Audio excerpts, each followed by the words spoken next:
നമസ്കാരം. സിനിമാ കാഴ്ചയിലേക്ക് എല്ലാ പ്രിയപ്പെട്ട പ്രേക്ഷകർക്കും ഹൃദയം നിറഞ്ഞ സ്വാഗതം. ഞാനിന്ന് ഒരു ട്രോൾ വീഡിയോമായിട്ടാണ് പ്രിയപ്പെട്ട പ്രേക്ഷകർക്ക് മുന്നിലേക്ക് എത്തിയിരിക്കുന്നത്. ഒരുപക്ഷെ നിങ്ങൾക്ക് എൻ്റെ തംബ്ലൈൻ കണ്ടപ്പോഴത്തേക്ക് നിങ്ങൾക്ക് കാര്യങ്ങളൊക്കെ ഏകദേശം പിടികിട്ടി കാണുമെന്ന് തോന്നുന്നു. എന്തായാലും ഇപ്പം മലയാള സിനിമയിൽ എവിടെ നോക്കിയാലും വെടി പൊട്ടിക്കൊണ്ടിരിക്കുകയാണ്. കാരണം ഇപ്പം ജയസൂര്യയെ കുറിച്ചിട്ടുള്ള വാർത്തകൾ വരുന്നു, സിദ്ദീഖിനെ കുറിച്ചിട്ട് വന്നു, സിദ്ദീഖ് രാജിവെച്ചു, അതിനുശേഷം ഇടവേള ബാബുവിനെ കുറിച്ചിട്ട് വാർത്തകൾ വന്നു. അപ്പോൾ ഓരോ നടന്മാരെ കുറിച്ചിട്ട് ഇങ്ങനെ ഓരോ വാർത്തകൾ ഓരോ ദിവസം നമ്മൾ ഇതുവരെ കാണാത്ത അല്ലെങ്കിൽ സിനിമയിൽ സജീവമായിട്ട് നിൽക്കാത്ത പല പല സ്ത്രീകളുമാണ് ഇപ്പോൾ വന്നിട്ട് ഈ ആരോപണങ്ങളായിട്ടൊക്കെ വരുന്നത്. എന്നാൽ സിനിമയുടെ മുഖ്യധാരയിൽ നിൽക്കുന്ന നടിമാരൊന്നും ഇതുവരെ തന്നെ ഒരു നടന്മാരെ കുറിച്ചിട്ടും അങ്ങനെ അഭിപ്രായമായിട്ട് വന്നിട്ടില്ല.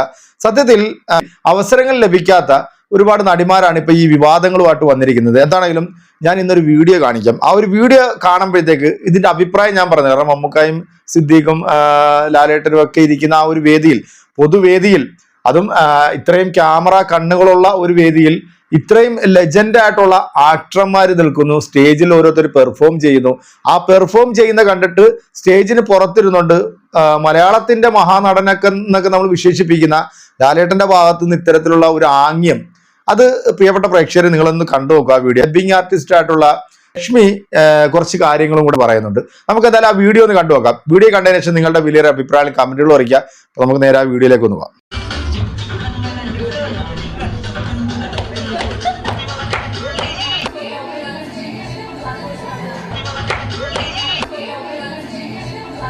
നല്ല കാണാൻ സുന്ദരിയായ ഭാഗ്യലക്ഷ്മിയെ ഇടയ്ക്കിടയ്ക്ക് ഒളികണ്ണിട്ട് നോക്കിക്കൊണ്ടിരിക്കുന്ന ഈ ചെറുപ്പക്കാരെ വല്യമ്മ ശ്രദ്ധിക്കുന്നുണ്ടായിരുന്നു. തിരനോട്ടം ഡബ്ബിംഗ് സമയത്തെ മോഹൻലാലും ഞാനും ഒക്കെ മോഹൻലാൽ ചാടി വന്ന് എൻ്റെ അടുത്ത് വന്നിങ്ങനെ നിന്നു. എത്ര കളി കണ്ടിട്ടുള്ളതാ നീ, ഒടുക്കത്തെ ഈ കളി കൂടെ നീ ഒന്ന് കാണാം. ഇങ്ങനെ വന്ന് നിന്ന ഉടനെ എനിക്ക് പുറകിൽ നിന്ന് വല്യമ്മയുടെ റിയാക്ഷൻ അറിയാം.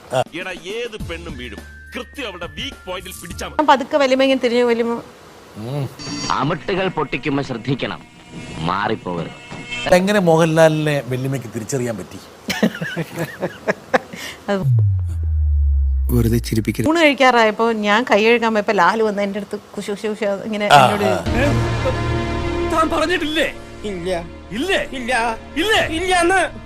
കിളവി എപ്പോഴും കൂടെ കാണും.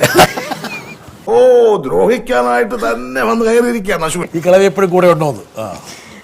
കള്ളം പറഞ്ഞ കണ്ണടിച്ചാൻ പൊളിക്കുന്നുണ്ട് പറഞ്ഞായിരുന്നു. ഞാൻ പറഞ്ഞ കാണും തിരിച്ചു കേട്ടോന്ന്. വല്യമ്മ എന്താടി അവൻ പറഞ്ഞത്?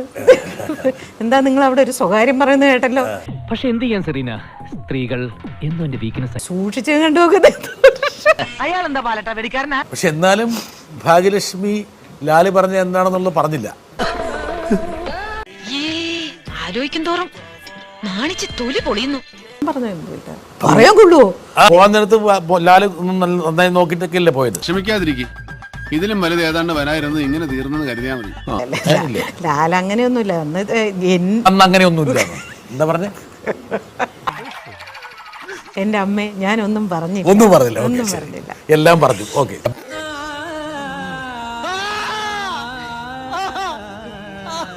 എന്റെ ഈ ചാനൽ നിങ്ങൾ സബ്സ്ക്രൈബ് ചെയ്യുക, ഷെയർ ചെയ്യുക, ലൈക്ക് ചെയ്യുക, സൈഡിലുള്ള bell button Ding Ding Ding Ding അമർത്തുക. ഡബ്ബിംഗ് ആർട്ടിസ്റ്റ് ആയിട്ടുള്ള ഭാഗ്യലക്ഷ്മി കൈരളി ചാനലിന് നൽകിയിട്ടുള്ള ഒരു അഭിമുഖത്തിലാണ് നമ്മുടെ ലാലേട്ടനെ കുറിച്ചിട്ട് ഈ ഒരു പരാമർശം നടത്തിയിരിക്കുന്നത്. അത് കുറച്ച് നാൾക്ക് മുമ്പ് നടത്തിയിട്ടുള്ള ഒരു പരാമർശമാണ്. ജോൺ ബ്രിട്ടാസ് ഇങ്ങനെ ചകഞ്ഞ് ഇങ്ങനെ ചോദിക്കുന്നുണ്ട് ഈ കാര്യങ്ങൾ എന്താണ് പറഞ്ഞത്. പല ആൾക്കാരും ഇതുപോലെ പിന്നെ ഓരോ നടന്മാരെ കുറിച്ചിട്ടൊക്കെ പറയുന്നുണ്ട്. ഇപ്പൊ ഒരു ഗതിയും പരഗതിയും ഇല്ലാത്തതുകൊണ്ട് മമ്മൂക്കായെ കുറിച്ചിട്ടും ഇങ്ങനെ അനാവശ്യങ്ങൾ പറഞ്ഞ് ഒരുപാട് ആൾക്കാർ വരുന്നുണ്ട്. ഇപ്പൊ ഈ ഒരു അമ്മയുടെ ഈ ഒരു വിഷയം ആ കമ്മിറ്റി പുറത്തുവിട്ടിട്ട് ഈ റിപ്പോർട്ടിനെ ബേസ് ചെയ്തുകൊണ്ടാണ് ഇപ്പൊ ദൃശ്യമാധ്യമങ്ങളിലും സോഷ്യൽ മീഡിയയിലും ഒക്കെ ഏറ്റവും കൂടുതൽ ചർച്ചകൾ സജീവമായിട്ട് നടക്കുന്നത്. കാരണം മലയാള സിനിമ മൊത്തത്തിൽ നാറി എന്ന് വേണം നമുക്ക് പറയാൻ. അപ്പം ഒരു പൊതുവേദിയിൽ, അതും മമ്മൂട്ടിയും സിദ്ദീഖും ലാലേട്ടനൊക്കെ ഇരിക്കുന്ന ഒരു പൊതുവേദിയിൽ, ഇത്രയും ക്യാമറ കണ്ണുകളുള്ള ആ ഒരു പൊതുവേദിയിൽ എന്തായാലും സാമാന്യ ബോധം വെച്ച് നോക്കുകയാണെങ്കിൽ നമുക്കറിയാം അല്ലെ, എന്ത് കാണിച്ചാലും അത് ക്യാമറ അതുപോലെ ഒപ്പിയെടുക്കും, അത് പുറത്തേക്ക് കാണും, പുറം ലോകം അറിയും. എൻ്റെ ഫാൻസുകാരുണ്ട്, അല്ലെങ്കിൽ എൻ്റെ പിന്നെ വേണ്ടപ്പെട്ടവരുണ്ട്, നമ്മൾ വേണ്ടപ്പെട്ടവരുണ്ട് എന്നൊക്കെ ഒരു ചെറിയൊരു ബോധമെങ്കിലും ഇല്ലാത്ത ആൾക്കാരല്ലല്ലോ ഇവർ. അപ്പൊ അത്തരത്തിലുള്ള ഒരു ആംഗ്യം ഒക്കെ കാണിക്കുമ്പോഴത്തേക്ക് ആ ഒരു എന്താ പറയാ മനസ്സിന്റെ ആ ഒരു ഇതാണ് പുറത്തേക്ക് കാണിക്കുന്നത്. അല്ലെ, ഈ വീഡിയോ കണ്ടിട്ടുള്ള നിങ്ങളുടെ അഭിപ്രായം എന്താണോ അത് നമ്മുടെ കമന്റ് ബോക്സിൽ അറിയിക്കുക. മറ്റൊരു വീഡിയോ കാണാം. ശുഭപ്രതീക്ഷ നിങ്ങളുടെയൊക്കെ സ്വന്തം സിനിമാ കാഴ്ച.